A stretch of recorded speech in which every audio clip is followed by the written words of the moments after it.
Assalamualaikum warahmatullahi wabarakatuh. Siapa kita? Kelompok Mani Anggaran. Siapa kita? Pelajar Pancasila. Adakah Pancasila di dalam jiwamu? Ada. Apa itu? Siap belajar, santun, mandiri, kreatif. Emi Permatahari luar biasa, hebat, istimewa. Kami dari kelompok Mani Anggaran ingin menceritakan tentang asal-usul terjadinya Senat Bali yang berjudul Mani Anggaran. Perkenalkan, nama saya Gilang berperan sebagai Sidi Mantra.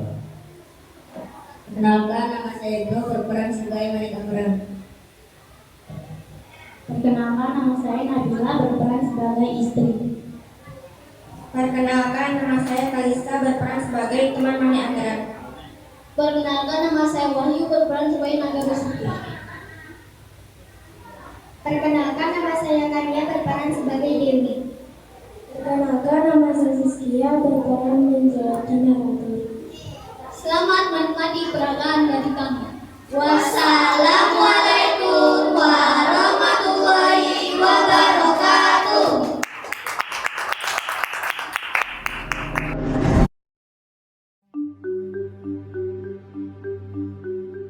Asal-usul Selat Bali. Menurut cerita legenda, dahulu kala Bali dan Jawa adalah kesatuan daratan. Namun karena tanda kasih sayang seorang ayah pada anak lelakinya, dua pulau tersebut terpisah. Jauh di masa lampau, ada seorang Brahmana yang tinggal di kerajaan Daha. Ia bernama Sidi Mantra, dan ia sangat terkenal tekun beribadah dan juga sakti.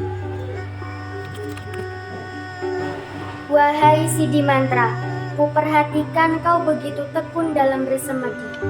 Karena kau sangat tekun beribadah, aku anugerahkan kekayaan melimpah kepadamu. Terima kasih, Betara Guru. Pergunakan harta ini dengan bijak. Baik, Betara Guru. Sidi Mantra tidak hanya kaya raya, ia juga mempunyai seorang istri yang cantik. Jangan terlalu capek, istriku. Baiklah, jangan terlalu khawatirkan diriku. Setelah bertahun-tahun menikah, akhirnya mereka dikaruniai seorang putra laki-laki yang diberi nama Manik Anggaran.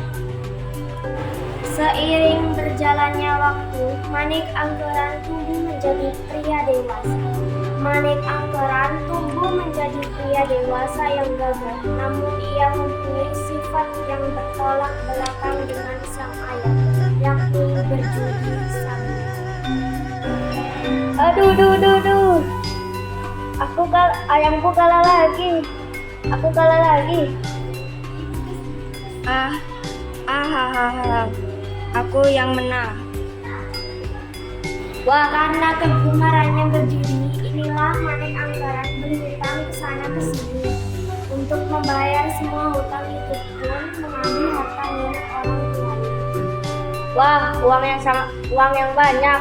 Utang aku bisa lunas dengan ini, dan aku pun bisa sambung ayam lagi. Duh, capek. Kapan aku bisa menang? Begitu terus hingga semua harta milik orang tuanya pun habis. Suatu hari, Sidi Mantra hendak mengambil sejumlah uang di gudang hartanya. Betapa terkejutnya ia begitu membuka kotak hartanya sudah kosong. Kemana semua hartaku? Kenapa bisa kosong begini? Maafkan aku, ayah. Aku telah menggunakannya untuk berjudi. Sekarang aku perlu uang untuk membayar hutang. Kau sudah berkali-kali ayah bilang jangan suka berjudi. Tolong bantu aku, ayah. Kalau tidak membayar, aku akan dibunuh. Baiklah, kali ini ayah akan membantumu. Terima kasih, ayah. Untuk membantu anaknya, Sidi Mantra pun bertapa dan memohon petunjuk dari Batara Guru hingga sebuah petunjuk muncul. Pergilah ke Gunung Agung. Di sana kau akan menemukan harta yang dijaga oleh seekor naga bernama Naga Besuki. Sampai di sana, panggillah dia dengan genta ini. Malam itu juga Sidi Mantra bergegas ke Gunung Agung. Gunung ini memang angker dan berbahaya, apalagi di malam hari begini. Setelah perjalanan panjang, ia pun sampai di kawah Gunung Agung. Ini dia tempat yang dikatakan oleh Batara Guru. Dibunyikanlah genta itu untuk memanggil sang naga Besuki. Wahai naga Besuki, aku mohon keluarlah, aku membutuhkan bantuanmu. Dari dalam kawah keluarlah sang naga Besuki. Apa maumu manusia? Aku minta sedikit hartamu untuk melunasi hutang anakku. Wahai naga Besuki, Baiklah, tapi aku juga punya permintaan. Sampaikan pada anakmu untuk menggunakan harta yang kuberikan dengan bijak.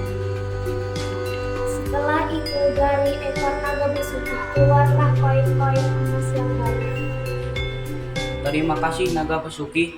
Akan kusampaikan pada anakku untuk menggunakannya dengan bijak. Semoga dewa membalas segala kebaikanmu. Sidi Mantra pun pulang dengan membawa harta dari naga Besuki. Anakku, aku hanya mampu membantumu sebatas ini. Berjanjilah, pergunakanlah harta ini dengan bijak. Berhentilah bermain judi. Tidak akan berdiri lagi. Akan tetapi janji tinggallah janji. Kebiasaan Manik untuk berjudi tidak bisa hilang. Ayah, bisakah ayah membantuku sekali lagi? Uang yang kemarin telah habis. Kau telah melanggar janjimu. Aku tidak bisa membantumu lagi kali ini. Manik pun kebingungan karena ayahnya benar-benar tidak mau membantunya. Aduh, bagaimana ini? Andai aku bisa mendapatkan harta yang banyak seperti ayah. Aku tahu dari mana harta ayahmu. Pergilah ke Gunung Agung, di sana kau akan bertemu naga Besuki. Bawalah genta untuk memanggil naga itu. Benarkah genta yang ada di rumahku? Manik segera ke rumah untuk mengambil genta pemanggil naga. Tidak ada salahnya mencoba, siapa tahu hal itu benar. Diambilnya genta milik sang ayah, ia pun bergegas ke Gunung Agung. Seram sekali, dengan harta yang banyak aku tidak boleh menyerah. Sampailah ia di kawah Gunung Agung. Ia membunyikan genta untuk memanggil naga Besuki. Mendengar bunyi lonceng, naga Besuki keluar dari persembunyiannya. Manik ketakutan melihat sang naga, tapi ia tetap memberanikan diri. Wahai naga, ayahku Sidi Mantra, dia mengutus untuk meminta sedikit harta padamu. Sebenarnya naga Besuki tahu kalau Manik Angkeran telah berbohong. Namun karena kasihan, ia pun memenuhi permintaan Manik. Baiklah, ini harta untukmu. Dikeluarkannya emas dan intan dari ekornya. Manik Angkeran memperhatikan permata besar yang ada pada ekor naga Besuki. Itu permata yang sangat indah. Jika aku mendapatkan ekornya, pasti aku akan kaya. Manik Angkeran menebas ekor naga Besuki.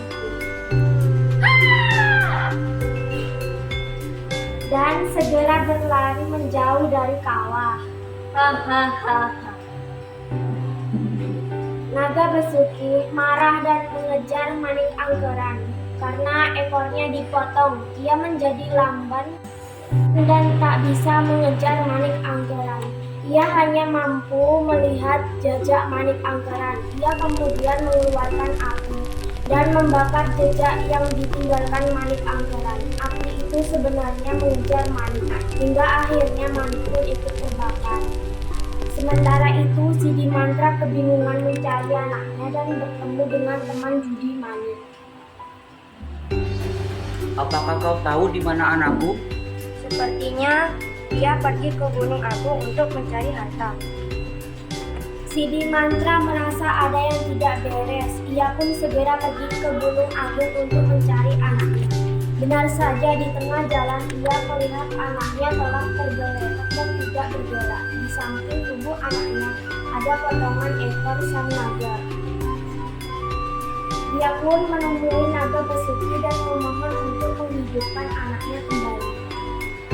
Aku akan hidupkan kembali anakmu, tapi aku punya syarat. Kau harus menyambungkan kembali ekorku. Baiklah, akan kuturuti permintaanmu. Dengan kesaktiannya, Sidi Mantra menyambungkan kembali ekor naga besuki. Naga besuki pun memenuhi janjinya. Dari mulutnya menyembur asap hitam tebal. Dari asap itu keluarlah sosok Manik Angkeran. Wah, gimana ini? Manik, syukurlah kau bisa kembali. Ayah, maafkan aku. Aku berjanji tidak akan berbuat buruk lagi. Aku telah memaafkanmu, tapi ketahuilah, kita tidak dapat hidup bersama lagi. Cobalah untuk hidup mandiri. Lalu Sidi Mantra membuat garis dengan tongkatnya. Garis itu membelah dan membagi daratan menjadi dua. Dari dalam tanah keluarlah air yang melimpah. Daratan yang awal mulanya satu, kini terbelah menjadi dua, yaitu Pulau Jawa dan Pulau Bali. Laut di antara dua pulau itu kini dikenal sebagai Selat Bali dan menjelma menjadi jalur penyeberangan yang sangat ramai. Pesan dari cerita ini adalah patuhilah orang tuamu dan turuti nasihatnya. Janganlah engkau menjadi serakah, apalagi soal harta, karena sifat serakah dan tamak akan menjerumuskan ke dalam masalah. Demikian kisah asal-usul Selat Bali. Semoga dari cerita ini kita bisa mengambil hikmahnya. Terima kasih.